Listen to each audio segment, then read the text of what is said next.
निलेश राणेला नितेश राणेंनी सल्ला दिला आहे सबुरीचा.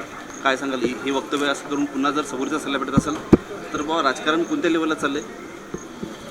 असं की त्या त्या प्राप्त परिस्थितीत काही आपल्याला काही निर्णय करावे लागतात, काही राजकीय भूमिका मांडावी लागते. आता त्यांनी आता जी भूमिका नितेशजींनी मांडलेली आहे ही नेहमीच पक्षाला पूरक राहिलेली आहे. आता नितेशजी मला वाटतं निलेशजी शिंदे सेनेमध्ये आहेत. सर्व शिंदे सेनेला नितेशजीचा धोरण मान्य नसेल, पण शेवटी असं ते घरातला विषय आहे. ते मला वाटतं ते एकमेकाला एक चर्चा करून तो विषय संपवतील. सर, राहुल गांधी ने एक लेख लिखा है जिसमें बीजेपी पर चुनाव फिक्स के बारे में कहा है और 3 अखबारों में वो लेख छपा है.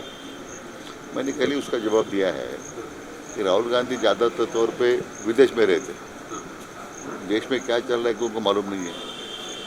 विदेश में जाके देश की बदनामी करते हैं और फिर आया के देश के खिलाफ, चुनाव के खिलाफ लेख लिखते हैं. महाराष्ट्र की लोकसभा के चुनाव के समय नेगेटिव नैरेटिव लोगों के सामने लाके लोगों को गुमराह किया उन्होंने.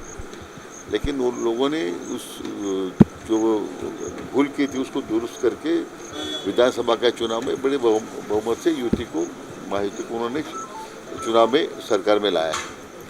मैं कहूँगा कि आंध्र में अगर उनकी सरकार आ रही है, सरकार है, हिमाचल में सरकार है, या बाकी जगहों भी कई विपक्षी सरकार है, या थोड़ा जुमला है, लेकिन लोगों को गुमराह करने की उनमें एक फैशन लगी है. मतदाताओं का उन्होंने अपमान किया ऐसा करके, महाराष्ट्र के मतदाताओं का. महाराष्ट्र में कांग्रेस की वैसी हालत इतनी बदतर है, विपक्ष का नेता भी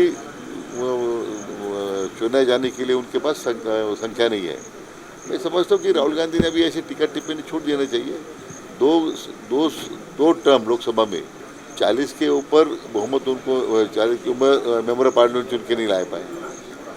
अभी नेगेटिव नैरेटिव पे लोकसभा में मिला जो यश है वो समझते हैं कि अगर वो फिर चुनाव जुमला है क्या. लेकिन उन्होंने ज़्यादा मेरे सलाह रहेगी ज़्यादातर तौर उन्होंने देश में रहना चाहिए. देश की राजनीतिक सामाजिक स्थिति को समझने की आवश्यकता है उन्होंने. चुनाव आयोग ने कांग्रेस को बुलाया है इस संदर्भ में, लेकिन कांग्रेस आगे की डेट मांग रही है. ये तो उनका अंदर चुनाव आयोग उनको बुलाएगा, ये जाना चाहिए उनको. तो ये चुनाव आयोग या देश की जो इलेक्शन कमीशन की जो नीति है उसको बदनाम करने का ही अगर ठान लिया राहुल जी ने, अगर उनको लोकशाही पसंद नहीं है.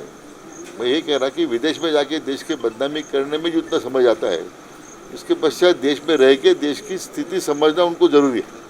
राज ठाकरे आणि उद्धव ठाकरे पुन्हा एकत्र येण्याच्या चर्चा सुरू झाल्या आहेत. आपण कसं बघता याच्यात? काय त्यात काय बघायचं, ते एकत्र येतील. आता वेगळे झाले तर पुन्हा एकत्र येतील. त्यामुळे आले तरी त्यांनी काय, शेवटी असं आहे की जो कौल महायुतीला मिळाला आहे राज्यामध्ये, तो आता मिळालं प्रचंड यश महायुतीला मिळालं आहे. उद्याच्या स्थानिक स्वराज्य संस्थेला ते मिळणारे मोठेच यश मिळणार आहे, कारण हे जनतेच्या मनात सरकार निवडून आलेलं आहे. तर कोणी एकत्र येण्यानं काही फारसं त्या प्रक्रियेत परिणाम होईल असं मला अजिबात वाटत नाही. संजय राऊत म्हणतात विधानसभेच्या वेळी भाजपाला माहितीने संपूर्ण निवडणूक हायजॅक केली होती, पण ही निवडणूक मी निवडणूक मानतच नाही. यावर काय सांगा? संजय राऊत तर एवढं काय विश्वास, म्हणजे एवढं काय तुम्ही काम निर्णय घेतलं? त्यांचं मानसिक संतुलन बिघडलेलं आहे. अशा लोकांबद्दल आपण काय भाष्य करावं?